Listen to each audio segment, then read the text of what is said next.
Consecutive interpreting. In consecutive interpreting, the interpreter, like you see on the screen, waits until the speaker delivers a chunk of words, a sentence or a couple of sentences. Then he starts interpreting what the speaker said. So once the speaker pauses, the interpreter starts giving the content of the spoken message based on the notes he took while listening to the speaker. So he has to develop lots of skills to do the job.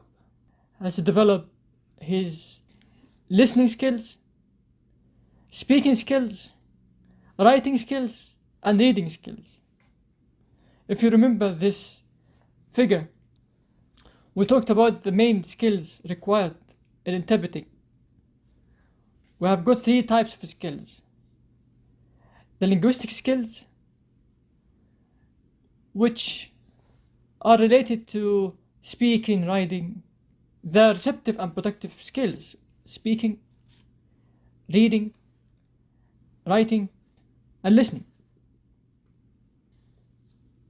And then we have got another category of skills, which we are going to handle throughout the course. Shadowing, chunking, anticipating, note-taking. So, and in consecutive interpreting, what skills do we have to improve here, everyone? All skills.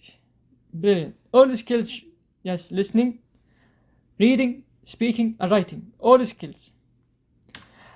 And here, in this figure, we'll move to the second category of skills that is related to interpreting, to the interpreting as a profession. So we'll talk about shadowing later in interpreting. Chunking, we talked about it. Where do we do chunking, everyone? Chunking. What type of interpreting? This skill must be developed more. Sight interpreting, good. Sight interpreting. And also we'll use it in consecutive interpreting. When we take notes, we can do chunking as well. Note taking, we can use this skill, note taking, in only one type. Which one? One type of interpreting where we can use note taking. Which one, everyone? Consecutive, yes, consecutive interpreting. Then we have got another category of skill which is related to communication.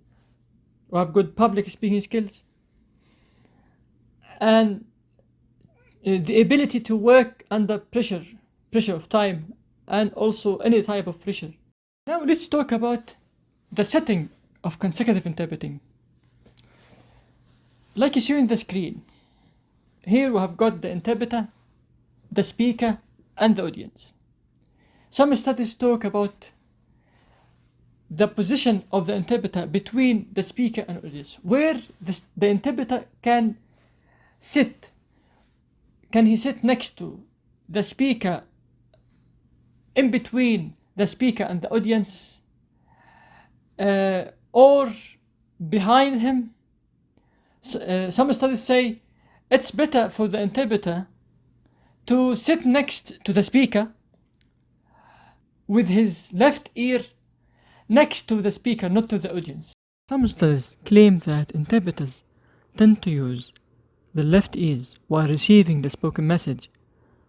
Interpreters could make fewer errors when the message was processed via one ear rather than by both ears simultaneously, and that the preferred ear was overwhelmingly the left ear.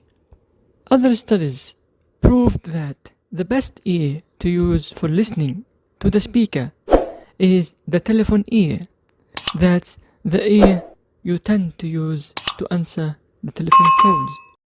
This could be more relevant in simultaneous interpreting, when interpreters use headsets with two earpieces or receivers, as some interpreters like to keep one ear free.